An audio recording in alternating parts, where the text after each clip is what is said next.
Comme vous avez pu le constater, Rabotai, cette année, le premier jour de Rosh Hashanah, nous n'avons pas sonné le shofar, nous n'avons pas entendu le shofar. Pourquoi? Parce que Khamim ont dit, lorsque le premier jour de Rosh Hashanah tombe un Shabbat, on ne sonnera pas le shofar. De peur qu'un juif, là où il se trouve dans le monde, vienne à porter, à transporter le shofar d'un domaine privé à un domaine public, c'est-à-dire transgresser Shabbat, Chas v'Shalom. Donc de peur, tout Am Israël va s'abstenir de sonner le shofar cette même année. Le problème, c'est que le shofar à Botaï, on en a besoin.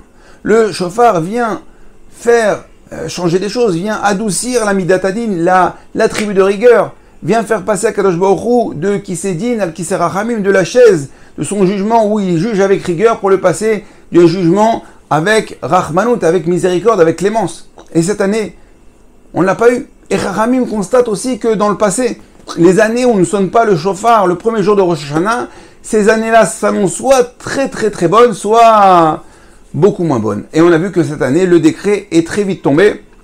La sentence est arrivée dès Simchat Torah. Alors qu'est-ce qu'on fait? Est-ce qu'on reste comme ça? On se dit, bon, on est dans la mauvaise année, et on attend, on passe la pilule, et on va laisser passer l'année. Ou bien non, on va se réveiller. Le Rambam nous dit que la mitzvah du shofar à Rosh Hashanah, et premièrement, on sonne le shofar parce que la Torah nous a ordonné, mais aussi parce que ça vient nous réveiller pour réveiller de notre torpeur, de notre sommeil. On est endormi. Et donc le shofar, comme un réveil, vient nous réveiller. Un père qui voudrait réveiller son fils, d'abord il va un petit peu le secouer. Mon fils, il est 6h, il faut que tu te réveilles. Mon fils, il est 6h05. Mon fils, il est 6h10. Mon fils, 6h30, 7h, 7h15. D'où, réveille-toi, réveille-toi. Alors est-ce qu'il faut attendre que Hachem gronde de plus en plus ou dit non? Non, tu sais quoi? Pensez-moi, j'ai entendu, papa. Voilà, je me lève. Je suis là pour toi. Qu'est-ce que je peux faire? C'est bon, je me lève. Alors, Rabotai, on n'a pas entendu le shofar. C'est vrai, on n'a pas entendu le shofar le premier jour de Rosh Hashanah. Mais Akadosh Baruch Hu, dans sa grande miséricorde, il a fait tout de suite à Simchat Torah. On a fini Sukkot et à Simchat Torah. Il a fait retentir les hazakot, les sirènes dans tout le pays, de Jérusalem, Bnei Brak, Beersheva, Haïfa, Natania, partout.